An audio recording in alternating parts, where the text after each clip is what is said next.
Okay, so let's talk about something that I think every business owner is afraid of, and that's those negative Google reviews. You know, the kind that just pops up and makes you cringe a little bit.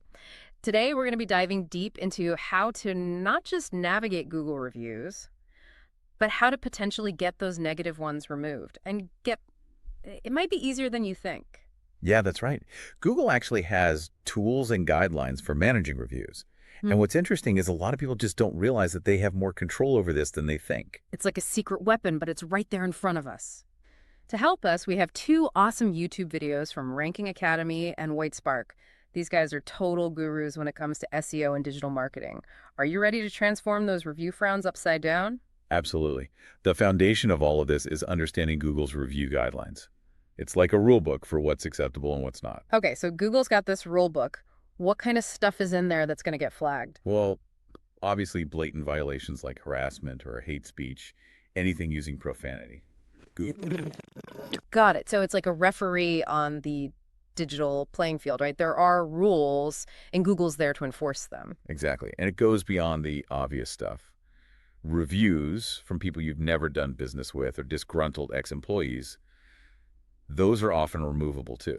So it's not just about being offensive, it's about authenticity as well. So let's say we spot a review that breaks the rules. What's our first move? There are a few different methods you can use. And the first one is flagging a review directly on your Google business profile. It's pretty straightforward. You log into your Google My Business account, Ah. you find the review, and you hit the flag icon. So we're basically reporting it to Google, but have you ever noticed that when you flag things online, it kind of feels like you're sending a message into the void? Like, is anyone even going to look at Well, this? here's a crucial point before you go on a flagging spree. Yeah. It's important to actually reply to the review before you flag it. Oh, okay. So we're not just flagging it and running away. Yeah, it shows that you care about customer feedback, even if it's negative. Yeah. It shows transparency and a willingness to resolve problems. Right. Because even if someone did have a bad experience, if they see a business owner trying to address it, that can change their whole perception. Absolutely. And you don't have to be a master wordsmith to Mm. craft an effective response. Ranking Academy actually had a great tip in their video. Use ChatGPT. Oh, ChatGPT, everyone's favorite AI assistant. But why ChatGPT specifically? It can help you strike that perfect balance between professional and empathetic, Hmm. which is really key when you're trying to disarm a negative reviewer. Okay, so we've replied to the review. Now we're going to flag it. So we hit that flag icon, and then what? Do we just cross our fingers and hope for the best? Well, you'll get a notification thanking you for flagging it, Mm-hmm. and then Google gets to work reviewing it. They usually take a few days to make a decision, but this doesn't guarantee that it'll be removed. Google will look at it and determine if it violates their guidelines. Sometimes it's obvious, like if it's clear harassment. Right, the slam dunk cases. But what if it's not so clear? What if Google says, nope, this one's staying up? Is that it? Game over. Not necessarily. That's Yeah. where method 2 comes in. The Google My Business Review removal tool. Whitespark really emphasized this in their video. Think of it as your secret weapon. Ooh, a secret weapon. Tell me more. What's cool about this is that it gives business owners a dedicated channel to report reviews, Huh. and then they can track the progress. So it's not just a message into the void. We're actually getting some feedback. Exactly. And Whitespark even gave us the link in their video description. It's insert actual URL here. Perfect. We'll make sure to include that in the description as well. So walk us through it. How does this tool actually work? It's actually pretty similar to flagging a review directly on your listing. You log in, Yeah. you choose your business profile, find the review in question, and select the reason you're reporting it. Okay, so it's kind of streamlining the process. But you mentioned tracking the progress. Is that the main advantage of using the tool? Exactly. With this tool, you can actually see the status of your reported reviews. Oh, I love that. It's like you're getting a little peek behind the curtain. So what kind of status updates can we expect to see? Well, according to Ranking Academy, there are 3. Decision pending, which means they're still looking at it. Hmm. Report reviewed, no policy violation, which kind of speaks for itself. And then escalated, check your email for an update. Okay, so we've got still thinking about it. Nope, not happening. Or things are getting serious. Check your email. That actually makes me feel a lot better. At least I know what's going on. But this raises an important question. What happens if you use either method, you flag it directly, or you use the tool, and Google decides not to remove the review? Is that the end of the story? Well, not necessarily. You can actually appeal Google's decision. It's like a second chance to plead your case. Really? So whether you flagged it directly or used the tool, Yeah, you can appeal it if Google says no initially. exactly. Appealing is your chance to give Google more context and details Yeah. that support your side of the story. Okay. So if at first you don't succeed, try again. That's the spirit. Now, Ranking Academy gave a great tip about the appeals process.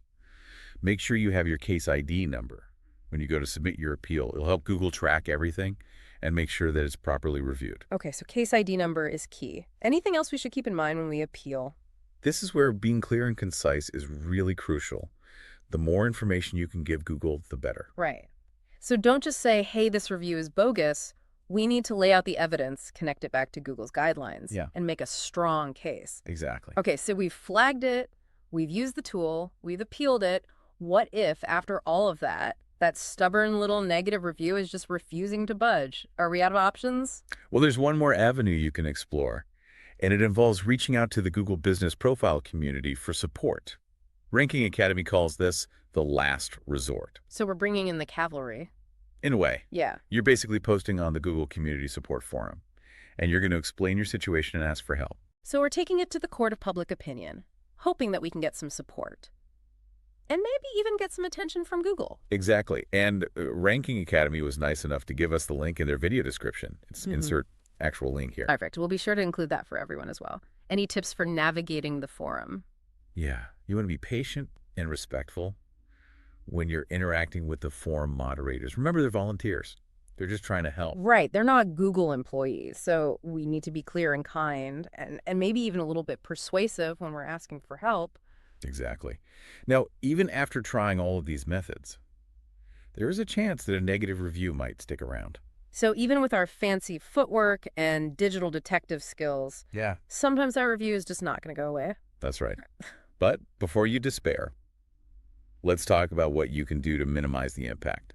Both Ranking Academy and Whitespark had some really good advice on this. Okay, so give us the silver lining.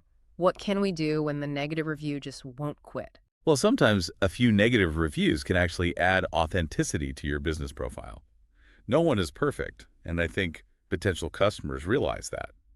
It's more about how you handle this situation. So it's not necessarily about erasing every negative comment, but about creating a more realistic picture. Exactly. It's like when you see a perfect score on a test, sometimes a little imperfection makes it a bit more relatable. Another strategy is to focus on getting more positive reviews. So you're pushing down those negative ones. Okay, so it's kind of like damage control. If you can't get rid of the bad apples, bring in a truckload of the good ones. How do we encourage those good reviews? It's all about being proactive. Think of it like tending to a garden. You need to nurture those positive reviews and address any weeds that pop up. I like that visual. But how do we stay positive and focused on those good reviews while still addressing the negative ones? It's all about balance. Yeah. You want to acknowledge the negative ones, but your primary focus should be on cultivating that garden of positive feedback. Okay, I like that. So how do we create that flourishing garden of positive reviews? You can start by making it really easy for your happy customers to leave reviews. Sometimes all it takes is a gentle nudge. Right, because even your happiest customers might not think to leave a review unless you remind them. But how do we nudge without being pushy? Just keep it simple and sincere. Remind them that reviews are really valuable, and it helps other people find your business. Yeah, so something like, hey, if you enjoyed our service, we would really appreciate it if you left us a review on Google. It helps other people find us, and it lets us know we're doing a good job. Exactly. Straightforward and to the point. You could even give them a direct link to your Google business profile to make it super easy. Well, that's a good tip. Okay, so we're nudging happy customers to leave reviews. What else can we do to cultivate those positive vibes? Another really important strategy is to respond to all reviews, the positive and the negative.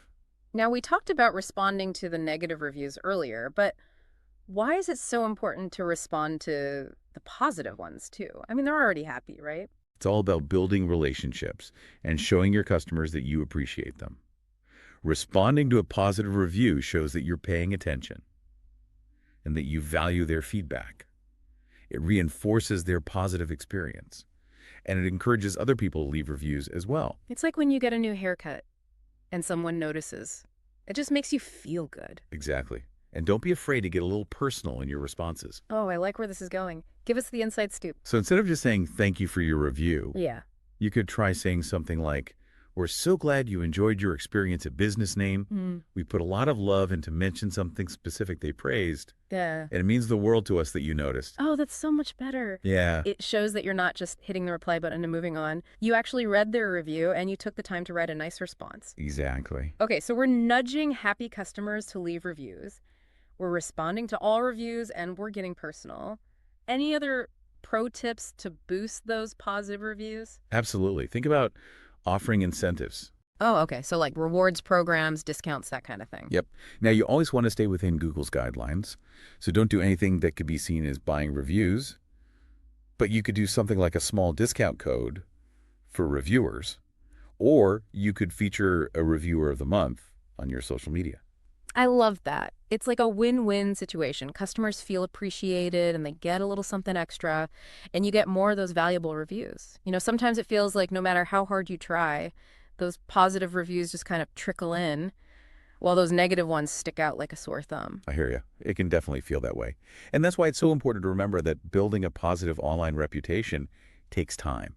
It's an ongoing process. So you can't just plant a few seeds and expect a magical garden to appear overnight. You got to nurture it consistently. Exactly. Monitor your reviews regularly, respond quickly, and always try to provide the best service possible. It's all about creating that positive feedback loop. Happy customers leave good reviews, which attract more happy customers, leading to even more positive reviews. But even with the best intentions, sometimes those negative reviews can really get to you. It can be hard to stay positive when you feel like you're being attacked online. I understand. And that actually brings us to a really important point that I think a lot of people overlook. It's not just about the strategies you use, it's also about your mindset. Tell me more about this mindset piece of the puzzle. Yeah, it's so easy to just get sucked into those negative reviews, especially when you see a bad one. You're putting your heart and soul into your business, and then someone just trashes it online. It can really sting. It really can. Sometimes it feels like just one bad review can ruin all the other good ones you've gotten. Exactly. Yeah. And that's where the mindset piece comes in. You have a choice in how you react to these negative reviews. Instead of letting them ruin your whole day or make you question everything about your business, you can choose to see them as an opportunity for growth. Okay, so how do we turn lemons into lemonade? It's easy to say don't take it personally, but it's a lot harder to actually do that. Oh yeah, absolutely. It, Yeah. it definitely takes practice. But there are a few things you can try to keep in mind. First, remember that not every review is going to be positive. That's just the nature of online reviews. You can't please everyone all the time. Yeah, it's like trying to cater a party where everyone has completely different tastes. Someone's bound to be disappointed. Exactly. The second thing is to try and see the negative review from the customer's perspective. What were they hoping to get out of it? What went wrong in their experience? Even if you don't agree with their assessment, try to understand where they're coming from. So it's about empathy, Mhm. not defensiveness. Yeah. And finally, remember that one negative review doesn't define your entire business. You've probably gotten way more positive reviews, and those are the ones that really reflect the quality of your work. It's like they say, one bad apple doesn't spoil the whole bunch. Exactly. So next time you get a negative review, take a deep breath. Look for opportunities to learn and improve. Maybe there's a valid point in there, even if it's buried under a bunch of negativity. I love that. It's about reframing it. Instead of a personal attack, it's a chance to learn and grow. Exactly. And maybe even improve your business because of it. I feel like I've leveled up my review game just by talking with you today. That's great to hear. It's really amazing how much power we have when it comes to managing our online presence. It really is. You have the tools, the strategies, and the mindset to really take control of your online reputation. Well, that wraps up our deep dive into taming those troublesome Google reviews. We covered a lot today, from flagging and appealing to responding and reframing. Remember, you got this. Now go out there and conquer those reviews. And remember, if all else fails, a few negative reviews sprinkled in with a bunch of positive ones just makes you look more authentic. Exactly. It shows you're the real deal. Until next time, keep those reviews rolling in.